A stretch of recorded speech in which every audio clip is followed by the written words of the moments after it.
Typically when one mines, you go and extract the ore, carry it to the surface or out of an open pit, and then transfer it to a mill where it's ground up and then leached, and then ultimately the product, the metal is recovered, and then you have solid tailings. In situ eliminates quite a bit of that effort.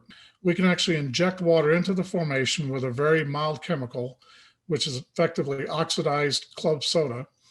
That recovers the uranium out of the ore body, and then we run it through an ion exchange plant, which an ion exchange plant is effectively, if you're familiar with the household term, the Culligan water softener, that's effectively what we do. We remove the uranium on an ion exchange resin, and that water that brought in the uranium is now free of uranium, and it's returned back to the field where we add oxygen again, and we constantly recycle the water. When it comes from an emissions point of view, the in situ recovery side is an entirely wet process, so there's no fugitive emissions. We don't have dust from truck haulage. We don't use significant amount of fuel. Everything's done with electricity.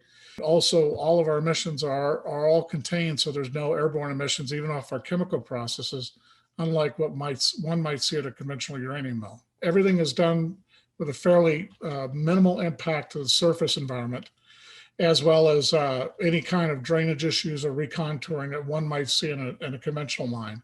It's a low cost, capital-wise, low cost operating-wise, and it's got a very effective means of reclamation, because we go back and basically clean up the groundwater and then clean up any surface impacts as a result of our operations, and it's returned back to the landowner to its prior use without any major earthwork.